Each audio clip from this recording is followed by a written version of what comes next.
This podcast is brought to you by Adelaide. Media verification and measurement are undergoing major disruption. Legacy players are pivoting to performance advertising, AI is reshaping brand safety, and attention is replacing viewability. Adelaide is leading this shift with AU, a new way to assess media quality that scores placements based on their potential to drive attention and outcomes before your ads run. Think of it like a credit score for media. Finally, a clear view of quality before you buy. Take the guesswork out of your investment strategy and try Adelaide AU on your next campaign. A word from our sponsors. Imagine if solving every marketing challenge was precise, intelligent, and lightning fast. With Zeta's AI Agent Studio, it is. Our purpose-built AI agent turns insights into action, executing high-impact workflows, optimizing spend, and accelerating performance across the customer journey. Use pre-built or customized agents to drive results that matter. See how we do it by going to zetaglobal.com/ATG. Again, that's zetaglobal.com/ATG.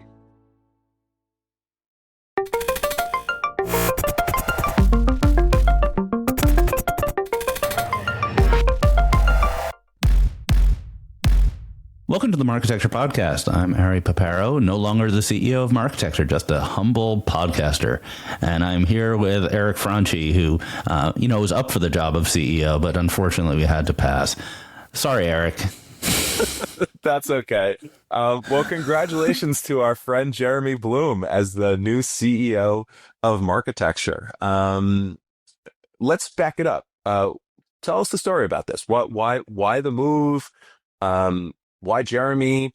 What are you going to be doing besides podcasting? Walk us through. Yeah, I don't have answers to any of those questions, but I'll do my best. So Marketecture is over 3 years old. It started, as probably people know, as mostly an audio or video interviews with leading CEOs under a subscription model. And then it really changed about a year ago when we did a three-way merger between Marketecture, AdTech God, and the AdTech Forum, which was Jeremy Bloom's content company. And since then, we've grown quite a bit. We're now, I want to say, if you include me, 5 employees and then a couple of our contractors, we're doing our second big event, and it's turned into a substantial media company. And, I look around and say, who's the best at running a media company? I don't think that's me. I'm more of a product tech guy. Media is about relationships and about, marketing and just bringing together people and communities. It's just not, what I want to spend my day to day on. I think I have other things to work on. I just wrote a book. I enjoyed that. So I'm going to focus on the content side of the job, podcasting, newsletter, hosting the events, while Jeremy brings, amazing track record of growing the company from a sales role now in a CEO role. And we are building something really exciting and big, and we're happy to continue that. And we're happy about the people, the listeners who've helped us get there, as well as the attendees to our conference, and Eric and other investors who've put some money in. So we think it's a pretty exciting journey, and this is the next stage. Yeah, absolutely. Congrats to Jeremy. Jeremy, if you've never met him, he posts a lot of videos online, and he's just got like this awesome magnetic personality. And I think this is a role that he was kind of born for, In a sense, yeah. I think he was. He loves creating the content as well as monetizing it. He's building a team. We just brought on another seller, Hannah Kassoff, who many people may know, and it's definitely going to become, we think, the next, great B2B media brand.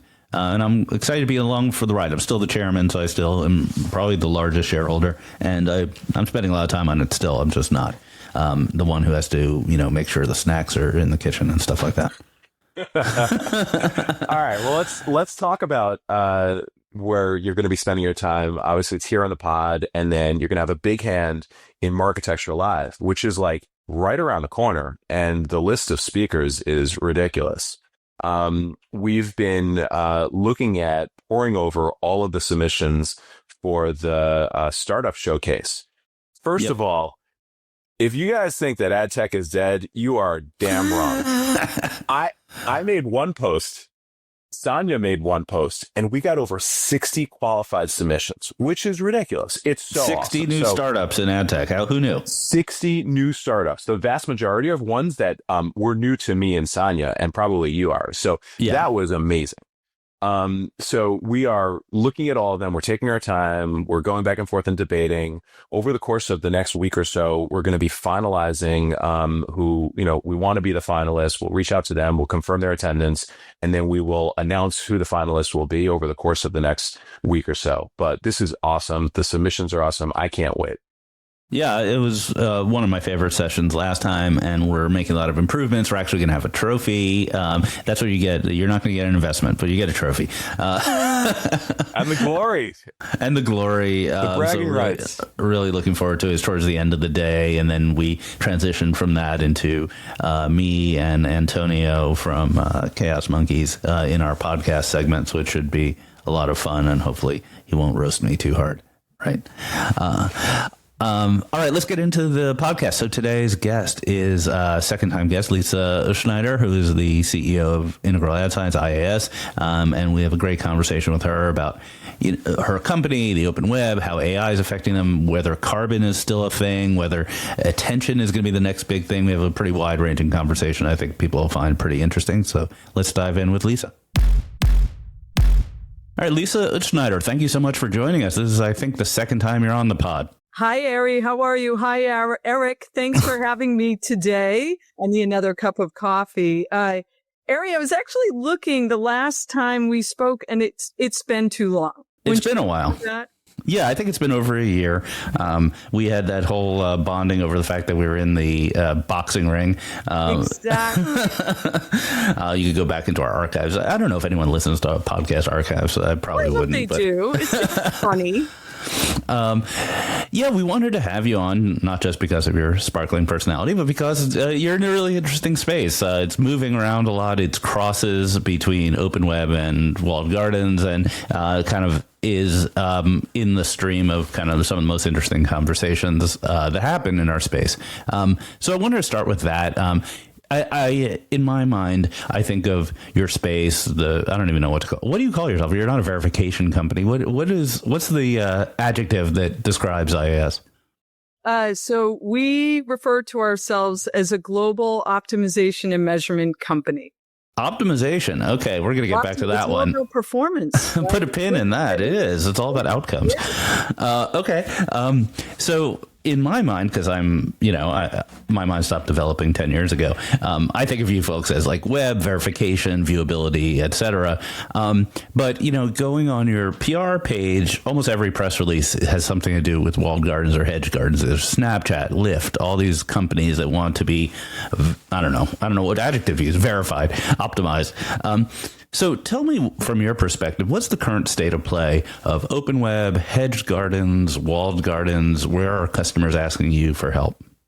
Sure. So again, thanks for having me. I'm Lisa Utzschneider, CEO of IAS. I've been at IAS over 6.5 years. I can't believe it. And as a company, we've been around for 15 years. And I have to say the verification space has really evolved over the last 15 years. We won't go that far back, but a big reason why I joined IAS is I just thought the verification landscape was ripe for disruption. And that's exactly what we've been doing at IAS, is disrupting over the last 6 years. So when you think about our critical role as an independent third-party verification company, where our core customers are Fortune 500 brands. Think of global brands like Nestle, Coke, Adidas. We ensure that their ads, wherever they're running them across the digital ecosystem, whether it's open web, in the walled gardens, CTV, emerging channels, whether it's retail media, online gaming, I could go on and on. We ensure that their digital ads, wherever they're running them, the ads are viewed. They're viewed by humans, not bots. There's no fraudulent activity. And the brands run adjacent to brand safe, brand suitable content. So if you look at the history over the last 15 years, the first 10-ish years, it was all about are my ads viewed and viewed by humans? But over the last 5 years, as users, they're spending a disproportionate amount of time in two key areas. I know I see it in my house with 2 kids. Users are spending their time on the social platforms, and they're spending their time viewing streamed content on CTV platforms.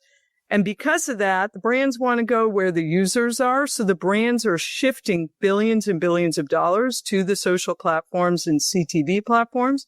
So again, we ride along every digital impression, whether it's open web or the social platforms, and we provide protection, protecting their brand equity, brand reputation, as well as performance, and helping them drive performance, drive greater efficiency, greater ROI.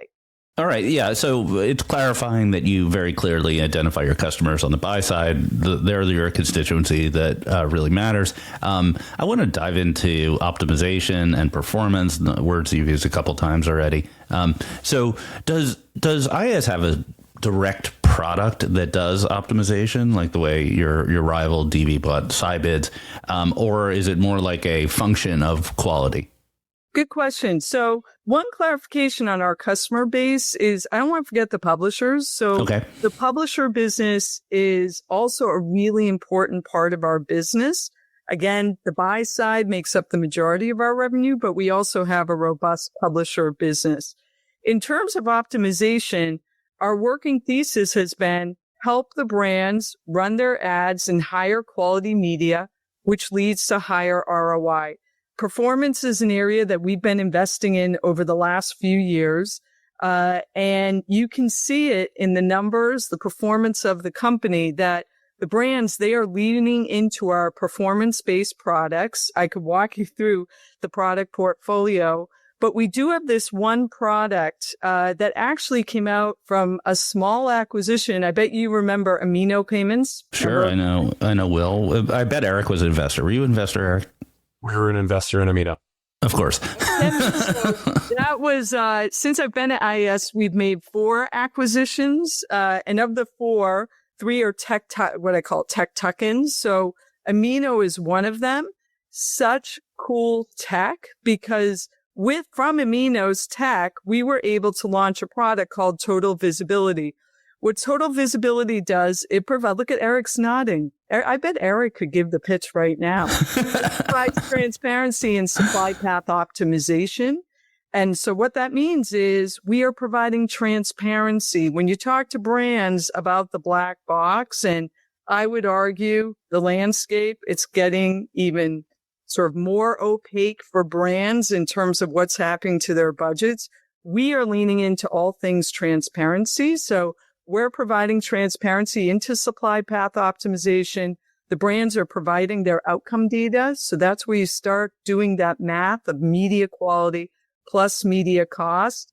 Thank you, IAS, providing that transparency. We see, because of that transparency, the lift in outcome data, and we're able to take that data and feed it back into our models. So performance is a big bet for the company. The brands love it because of the efficiency, the clear ROI, and the transparency. Gotcha. So it seems as though there's always kind of a new, I don't want to say a fad, but there's always a new thing that some startup wants to measure. And then they come to me and like, hey, you should invest in this measurement of like what color the website is. It's like color-based advertising. And then Eric invests. And then the whole time the company exists, it's like just waiting for IS or Double Verify to buy them. And so let's run through a couple of fads and tell me what you think. Not fads. Let's run through a couple of alternative ways of measuring stuff and see what your opinion is. Carbon. Let's start with carbon. So is carbon a real thing or is it dead? So we focus on customers. Do customers want carbon? I'll restate my question. As a company, and we focus on what customers need, and then we go build it, or we go partner and launch it, or we go buy a tech and launch it. Carbon is one metric in our portfolio of metrics when it comes to media quality. There are specific advertisers that carbon is important. We have a strategic partnership with Good Loop. We continue to innovate with Good Loop.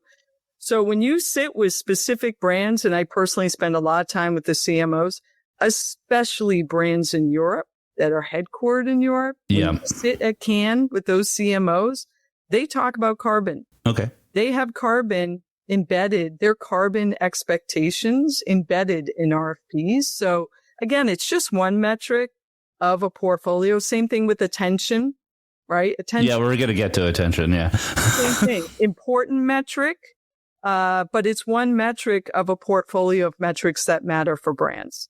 All right. So I'm hearing, I don't want to put words in your mouth, but carbon's a little bit of a niche at this point where there are certain customers who want it. It's not that mainstream. But let's talk about attention in a little more depth, because I think we had Mark on from Adelaide who gave us a kind of a 101 on attention. Is really interesting. You have a partnership with Lumen, which is a different company in the UK. The attention people really feel as though it should be a currency. I mean, I know everyone does, but they're really pushing that should replace viewability more or less as a currency. What's your take on attention? So again, it's one thing for the attention people to think it should be. We build for customers. We innovate on behalf of customers. So if customers are telling us, the brands are telling us, attention matters. Again, it's one metric in a portfolio of metrics. And I have to say, I have been saying this all along about attention. Remember when it was like the second coming? I forget when that was, like 2 years ago. Everyone's talking about attention. And I was very consistent saying important metric in our bag of products and offerings, but one of many when it comes to helping brands, again, drive higher ROI and drive higher efficiency. So what you're laying out sort of this thesis, there's this portfolio of metrics and different customers want different ones. Isn't that hard to manage? Like, how do I, as a VP of marketing at a company, know how to deal with this complex situation where you have different metrics and the different metrics only appeal to different channels? I might not get attention if I'm in, let's say, Facebook.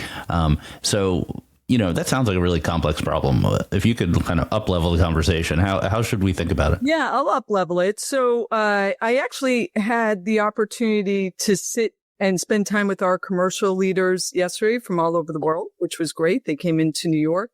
And one thing that I was sharing with them about complexity is and I learned this from Amazon, is when you step back and think about brands and ultimately what brands want at the end of the day, because it's so important we build for the brands. At the end of the day, if you asked an iconic 100-year-old brand 100 years ago, what do you ultimately care about? You ask American Express, their answer 100 years ago would be probably the same today, right? I care about retaining my existing subscribers, and I care about signing up new subscribers and protecting my iconic brand. So when you simplify it that way, that at the end of the day, the brands ultimately want to connect with consumers, they want high brand equity, and ultimately they want to drive higher ROI in the most efficient way possible. It simplifies this seemingly complex landscape because we're just focused on that and we build for that. Right. I guess back 100 years ago, the Amex card was probably carved out of ivory by hand. But other than that, nothing's changed. Yeah, but same goals, right? Sure. Same goal. Consume more Coke.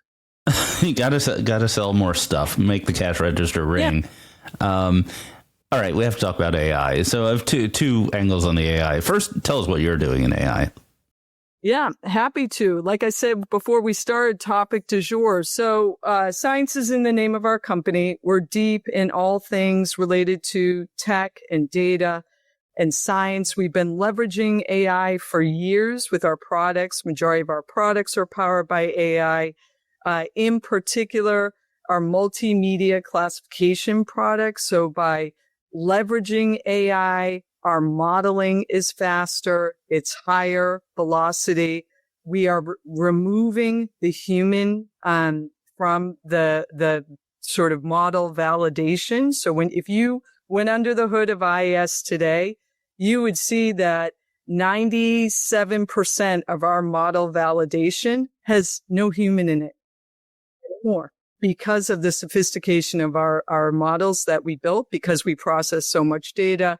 We have incredibly rich data. We're able to feed the data back into the models and train the models. So by removing the human, the validation is getting more accurate, higher velocity, and just incredibly sophisticated models. And then things like AI labeling, where we're labeling different types of content because of more sophisticated models, 29 times faster, and then 45% more precise than humans labeling content. So again, we're elbows deep in AI, leveraging AI just to launch and provide more innovative, differentiated tech and products for the customers. Yeah, so it feels as though if you look at all the AI pitches that are out there, all the startups, they're doing AI stuff, a lot of them are either directly or indirectly gunning for you. Because one of the things AI is really good at is understanding text. Websites are text. So it's like chocolate and peanut butter. And you know, there hasn't, I don't think, been a breakout star that has grown and become, you know, a player in this space yet. What's your view of the startup landscape in ad tech? I'd say I would say that you know, AI is moving at such a fast clip right now. So innovation is so important, both from startups and from larger companies and big tech. But at the end of the day, AI is only as good as the data you feed it, right? It's kind of like if we all eat healthier food, we're performing in a healthier way. So it depends on the data, how much data. And that's the thing about our data, is because we're integrated across the entire digital ecosystem, walled gardens, open web, CTV, we're processing massive amounts of data. And I'd say more importantly, different types of signals. So curated supply, CTVs, we have a lot of data to leverage, and it's the amount of data and the quality of data that you're feeding into the models. And the thing about the startups, they just need to make sure that they have access to that much data to be able to feed models so that they can evolve their technology. Yeah. Eric, why don't I ask you the similar question? I mean, it feels as though there's like a lot of folks gunning for like contextual AI targeting and like verification and everything like that. What's your state of play in the startup world as it relates to IAS?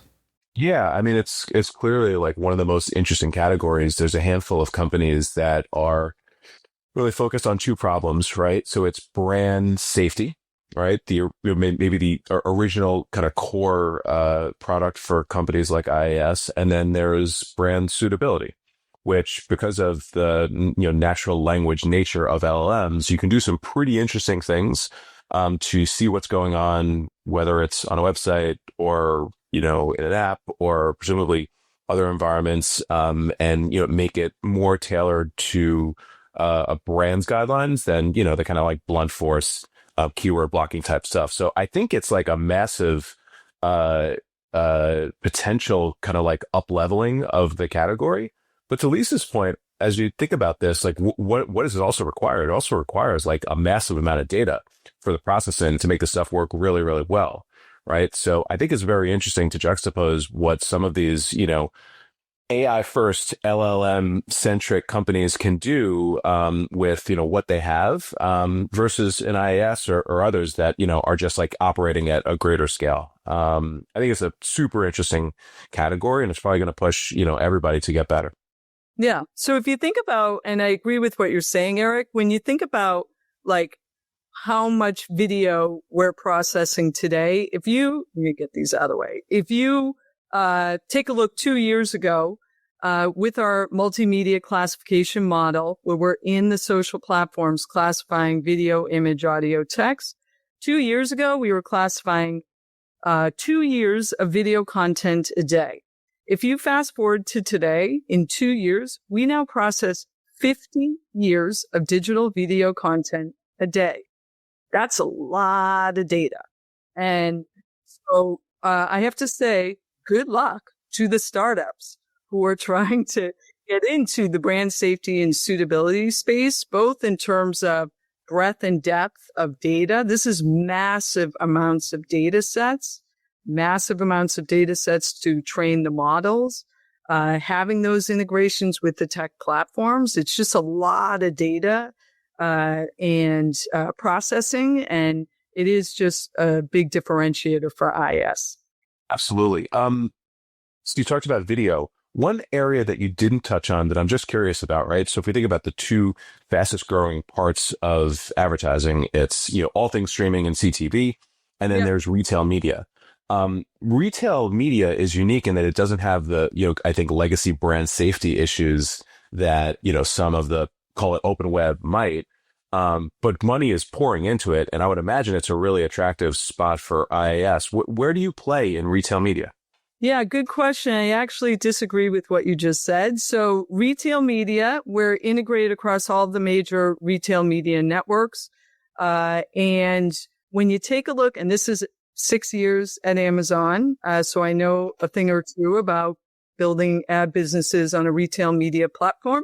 But when you take a look at retail media, again, pivoting back to the customer, the retail media networks, and there are basically 3 right now that are large, and then everyone else who is building their businesses. But they have robust O&O, owned and operated inventory, and robust third-party inventory. So if you talk to the brands who are promoting their products, selling their products on the retail media networks, okay, so on the owned and operated, and I'm actually hearing that feedback loud and clear from brands saying, thank you, IAS, for third-party inventory where you're running your solutions. We want your solutions more deeply integrated in the O&O inventory of retail media networks. The other thing about retail media networks that is interesting is they have incredibly rich e-commerce data. So if you think about a world where we're leveraging our media quality data, e-commerce data, first-party brand data, again, to help brands drive higher ROI, whether it's on the retail media O&O or third party, that's a very interesting proposition for the brands. Let's sort of close out the conversation with kind of personally, you're a public company CEO. That's a tough job. And then you're also in a space that is like the virtual punching bag of ad tech. I don't think I've ever in my life seen like a social media post which is like, I love IAS, they're my favorite company. What's it like? I disagree with that too. Okay, we'll put it in the show notes. We're not gonna get in the boxing ring right now. I'm not getting in. But before IAS, I spent 20 years in big tech, Microsoft, Amazon, Yahoo, major global tech platforms. And when I joined IAS and meeting with the brands, meeting with the publishers, what I kept hearing over and over, true story, when I joined my first 90 days, I probably did 40 or 50 one-on-ones with customers myself. And what I kept hearing is, IAS, you're in the business of trust. I don't want to see the platform sit and get feedback from a major brand. You're in the business of trust? I think not. So the brands, they deeply trust our technology. They trust our transparency, our investments in innovation. So I actually beg to disagree that brands do love IAS. Okay, they should put it on social a little more. But so you're saying that your job is easy and it's smooth sailing every day? My job's fun. My job is fun. Okay. And again, we're just focused on delivering for customers.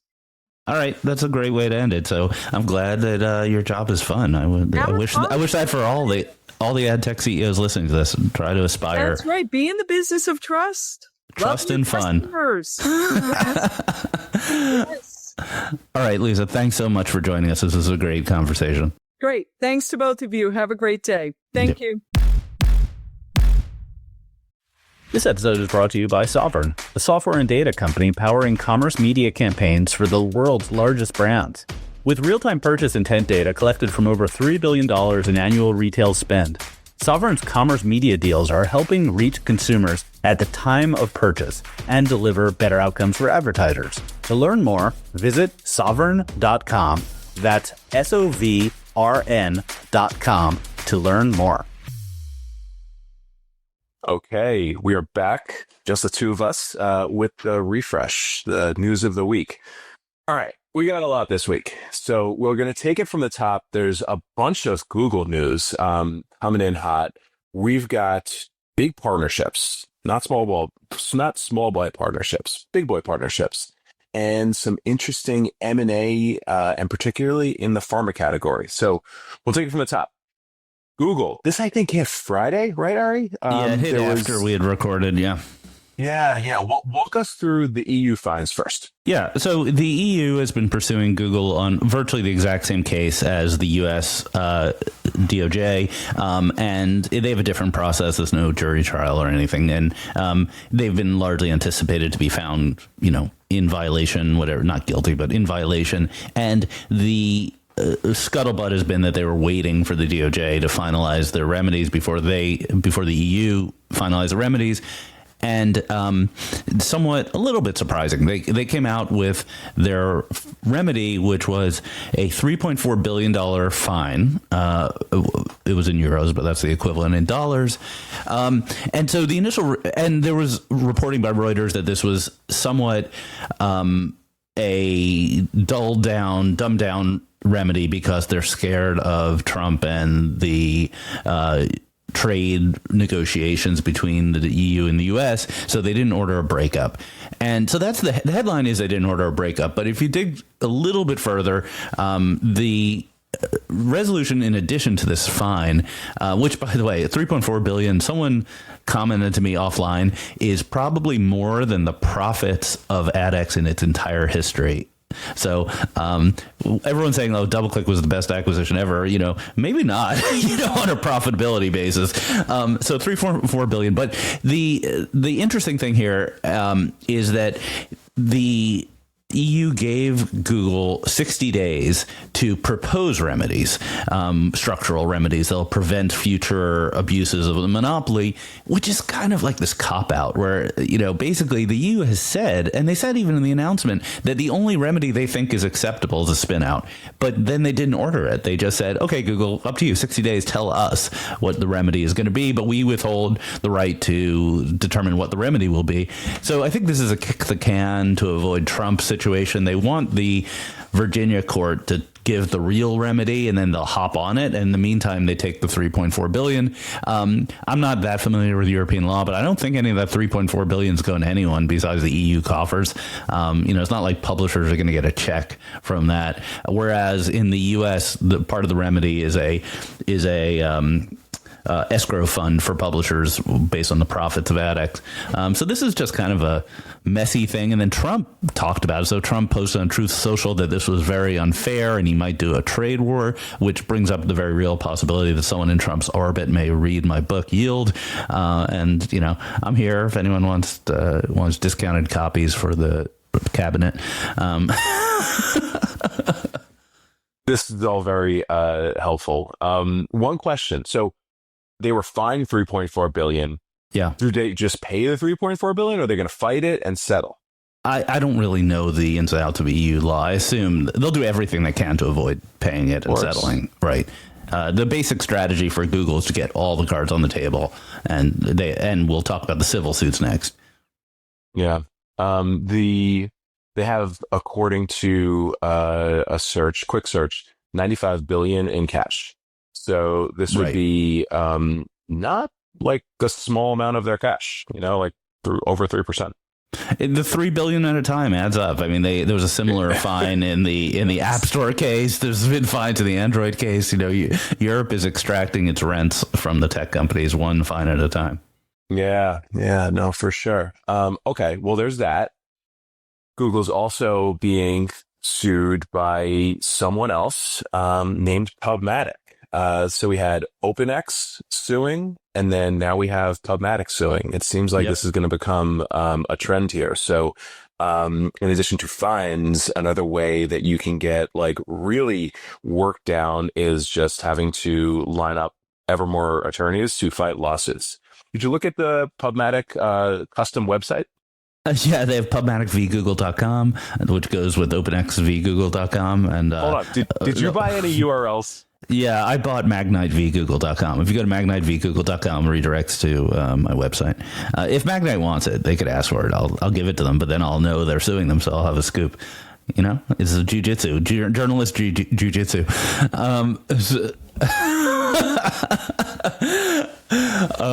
So yeah, just quick rundown. So Pubmatic and OpenX both have civil suits against Google on the antitrust grounds, and then publishers. The big case is the Daily Mail case that's coming to court in January in New York, and then there's also the Rumble case, which is separate. I don't know the status of it because Rumble had its other case against YouTube dismissed. I think the ad tech case is still going on, but it's probably less important than the Daily Mail case. You think we're going to see a lot more of this? I don't know, man. Google really has got to come to the table and talk about like a tobacco settlement, and just because they also still have the state case in Texas, which got delayed till the spring. So I think they wait for the Virginia case to get to a remedy and then get everyone in a room, write some big checks and make it all go away. Yeah, that makes sense. Okay. Well, two other things that were interesting this week that made the news. The first was a Google PM, I think it was on X, hinted that AI mode will become the default for all search, which made everybody go crazy because that would eliminate clicks going to websites, and all sorts of havoc will result, particularly around publishers. And then another PM walked it back and basically said they want to make it easily accessible and not the default. So I don't know what's going on here. It was a PM that said it was going to be the default, but if they accelerate AI mode, they accelerate the decline of traffic that they send to publishers. And then on that note, I think Jason Kint found this in a court filing. Google, who had been saying that the open web is thriving in a lot of their statements, actually admitted that the open web is in rapid decline. And we'll put a link to this one. And again, they walked back or clarified the statement, and they only meant open web display advertising, not the open web. Yeah. Even so, for the audience and the companies that listen to this, it's even worse. Yeah, I was going through some Google financial statements, and in the 2020, I think in the 2024 10K, they blame the decline of their network segment, which includes all the other stuff we talk about, exclusively on reductions in GAM and ADX in the open web. And it's also relevant to the antitrust trial that the judgment is only in the scope of open web display advertising. It does not include mobile app, retail media, CTV, etc. Ooh, okay. All right. Let's get into some partnerships. Two big ones dropped. So let's talk Amazon first. Amazon had a post on their blog, and then it went wild. Everybody's talking about it, where the Amazon DSP is going to, in Q4, which is right around the corner, provide direct access to Netflix inventory. And I'll take a quote from Paul Kotas, who is Senior VP of Amazon Ads.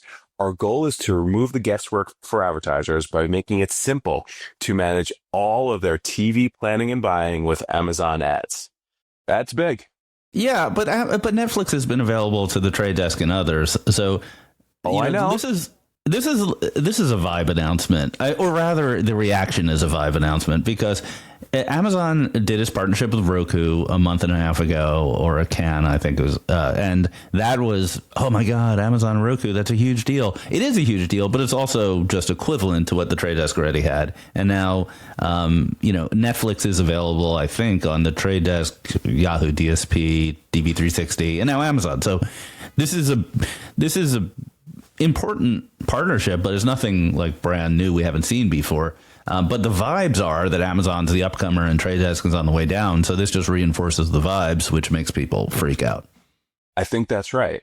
And the reason is twofold. Number one, with Amazon plus Netflix plus Roku, you have all of the CTV inventory, right? Like you've got the biggest ones, and then clearly you have the long tail. And then number two, as we've covered repeatedly, Amazon is doing everything it can to be aggressive on pricing. So you have access to inventory, you have aggressive pricing, and then you have, oh, by the way, Amazon data. I think this is a pretty big deal, but we'll see. Yeah, I think by dollar volume, it's an important deal, right? It is. It is. Yeah. Okay. The other one was Google and Criteo announced a partnership, or rather, Criteo announced a partnership with Google. So just yesterday on Wednesday, Criteo announced it is the first third party to integrate with Google's Search Ads 360 for on-site retail media supply. So depending on how you look at it, from the Google or the Criteo perspective, Criteo and their retail media partners get incremental demand from Google, right? And then Google, their customers get, increased supply, increased ability to drive some of those JBPs higher through the Criteo partnership. So this one feels big too. Yeah, it does. On-site retail is very similar to search. They kind of go hand in hand because they're API driven, and targeting by SKUs or keywords are kind of a similar situation. So you have, I would love to see a map of some kind about who can bid on whom, because you have, Google Search Ads 360 that now has access to Criteo. Criteo does not, I believe, have access to Amazon. So Criteo has its own buy-side platform, Commerce Max, I guess.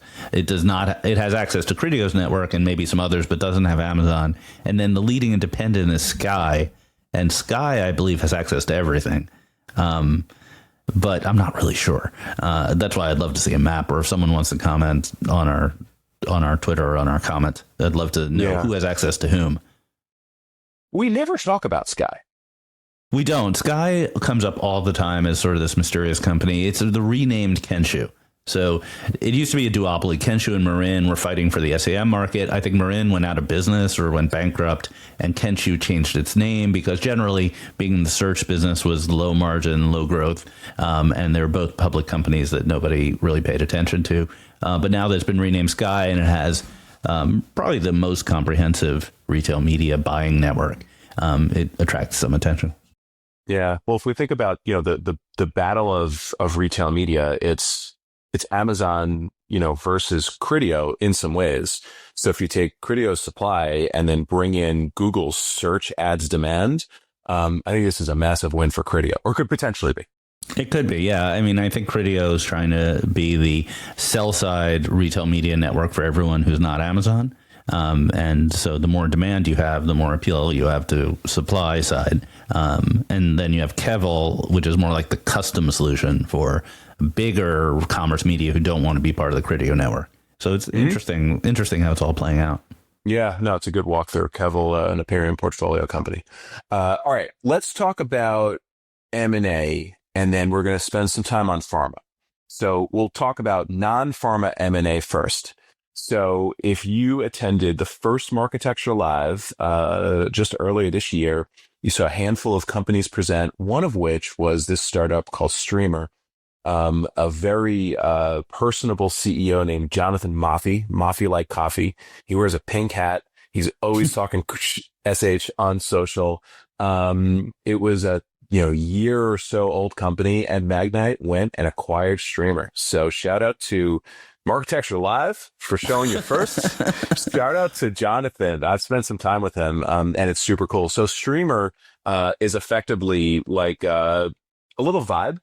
Vibe, the company you're involved with. A little more on the creative side than the media side. Yeah, exactly. So providing access for SMBs to advertise on TV. And in recent months, they've really gone all in on making it very easy to both build and buy the ads. So with this, Magnite picks up some creative capabilities. They pick up the ability to kind of onboard SMBs and bring incremental demand to their publishers along the way. So I like this deal a lot. Yeah, I do too. The exchange SSPs have been getting into the demand side, as we've covered endlessly, that they don't want to just be supply, they want to be demand. The problem with the demand side is that the very large advertisers, meaning the holdcos, et cetera, have their own stack that's really built in. They like the Trade Desk, they maybe use Amazon, whatever it is. So the opportunities are mid-market and lower market to get that demand. Also, those markets are less margin sensitive, take rate sensitive, so you can make more money. And so it seems pretty obvious that this emerging like performance SMB segment in CTV is a pretty rich opportunity if you have the supply. And Magnite is, I don't know if they're the largest, but they're a leading source of CTV supply, so it works perfectly well. And I wouldn't be surprised if like a PubMatic or OpenX or Index, although Index is kind of going down a different path, but they might look at this sort of thing. Okay, so Deep Intent, the CEO, remind me again, it was Chris, right? Chris Paquette, yeah. Yes, Chris Paquette. We had him on, I think it was earlier this year or late last year, talking about the company, talking about pharma, and talking about their history, which include their own M&A deal with IQVIA, which was killed by the Biden admin. So Deep Intent is back with another deal. So a PE firm, Vitruvian, invested $637 million in Deep Intent. In a DSP, mind you. So they have the majority. DSP, it's special. Yeah. A pharma DSP. 637, which, I don't know what percentage of the company that they acquired, probably valuing this thing close to $1 billion. And what an amazing comeback story for Chris. I saw this and I punched the air. I was so excited. Yeah, I think it's great that this company probably very few people have heard of in our industry. That's just basically a vertical DSP with really nice analytics, and you can target doctors or patients in a very privacy protected way. To see them be validated this way is great. Chris is actually going to be speaking at Marketecture Live in October as well. Amazing. So we have that set up, and congratulations to the team over there. Yeah. So two M&A deals this week. This is a good week. Also, Branch Lab, company that we're an investor in. I know you're an advisor in. Branch Lab is not a DSP. Branch Lab is an AI company that uses non-pharma data to help brands do very privacy-centric and advanced targeting. Got an investment from a very interesting firm. Have you heard of Next Ventures before? I have not. So Next Ventures is Lance Armstrong's venture firm. Did you know Lance Armstrong was a VC? I'm trying to not make a joke here. I did not. I mean, he's based in Austin. So, if you're based in Austin long enough, you either become a barista or a VC. Well, so Lance Armstrong, this is an interesting story. So obviously everyone knows he had a storied career, a lot of controversy at the end with PEDs. He was an investor in Chris Sacca's lowercase fund, which is the greatest venture fund of all time. The returns are public. It was something like 100x. Lance got a major windfall that basically kind of saved him because of all of the lawsuits, as I understand, that he was dealing with, and then became an investor himself. Along the way, he invested in Athletic Brewing, he invested in Oura Ring, and then created this firm to just invest in healthcare companies. So this is like the perfect intersection of health and wellness and marketing. So very interesting investor. I think they're excited about the company. I think this company's one to watch. Obviously, I'm an investor and a fan. Yeah, and Branch Lab is tangentially competitive with Deep Intent, so it's interesting to see things percolating in this area. There are other companies that participate in the pharma business, like Pulse Point, which it's kind of funny because their name says Pulse in it, but they're pretty involved in pharma marketing and others that are kind of just on the data side or on the targeting side. AdTheorent, which was bought by Cadent, they had a pretty big pharma business. I think it was I don't want to say the majority, but it was a pretty large part of their business. Do you know who built the pharma business at AdTheorent? I do not. Who? Josh Walsh. Oh, from Branch Lab. Founder and CEO of Branch Lab. Yeah, he was co-founder of AdTheorent. So he's got real DNA in this space. And you're right. There's companies. Swoop is another one that comes to mind that's, quite competitive. And these are big businesses because pharma is a big advertising business. So some stats, the pharmaceutical industry shelled out nearly $11 billion in 2024 for ads in the US. Almost $4 billion of that is TV. And it's on track to top that this year. Unless something happens. Something unexpected happens. All right. So the other piece of news this week that's like super relevant to this conversation is some news out of the administration that basically they want to close this loophole that goes back to 1997. So if you're watching a pharmaceutical TV ad, you hear a very fast-paced summary of the potential side effects, or just a short summary of the potential side effects. Basically, the administration wants to challenge that loophole. And close it. Loophole is a loaded term. They're calling it a loophole. It's not clear. It's not an actual loophole. It's a rule. Yeah. Okay, fine. The rule that permits abbreviated description of side effects in TV ads so long as there's more info online. They basically want to have all of the info in the TV ads, which I don't think this is going to put too much of a dent into the market. I think brands are just going to adapt and, make more relevant and, kind of better explainer TV ads. What do you think? Maybe. I think this is sort of a political move. The MAHA people want to look like they're doing something against big pharma, which is their, bugbear. And this is maybe something that's relatively easy to fix or to change. I don't want to use the word fix, to change with, an executive order or something that doesn't require Congress. So this is just red meat for the RFK Jr. stands. Whether it actually affects the ads, who knows what it means? Like, are these ads going to have to now be 60 seconds so they can list all the side effects? It's not really good for anybody. Consumers don't care about this sort of stuff. And there's a reason you don't list the minor side effects, because they're minor. That's, science-based. So I think this is a kind of a BS move by political ideologues. Perhaps, yeah. There's one line of thinking that I heard, I think it was in the Journal article, that I thought was interesting. The CEO of one of these weight loss drugs, this is like the biggest category right now of pharmaceutical out there, especially for advertising, was saying that, he thinks it might be he or she thinks it might be helpful because some of these companies are pretty aggressive with the claims that they're making and the, lack of side effects that they're talking about. So there might be another side of this. Yeah, sure. I think also the compounding folks, the Rows of the world, are definitely pushing the envelope on a lot of stuff. I think that's what he referred to. Yeah. So it's an interesting thing, but ultimately this is a big category. Brian Weiser estimated that 20% of TV advertising is pharmaceutical. So there's a lot on the line here. It's very political also, because so much of it goes on Fox News and MSNBC because they skew so old. So the news media is directly affected. But stepping back at the beginning of the year when we had Brian on to talk about that, we were talking about a ban. There was RFK Jr. came in to office talking about a ban on pharma ads. Now we're talking about a little more disclosure. That's a pretty big reduction in the impact on the business. Yeah, massive change, probably massive sigh of relief if you are a pharmaceutical ad seller or a sales rep that's focused on this stuff.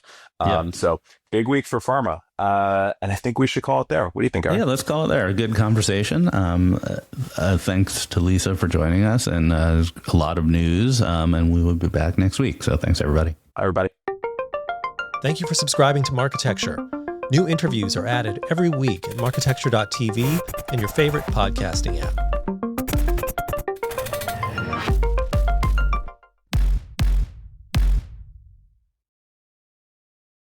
Thank you for listening to the Marketecture podcast. New episodes come out every Friday, and an insightful vendor interview is published each Monday. You can subscribe to our library of hundreds of executive interviews at marketecture.tv. You can also sign up for free for our weekly newsletter with my original strategic insights on the week's news at news.marketecture.tv. And if you're feeling social, we operate a vibrant Slack community that you can apply to join at adtechgod.com.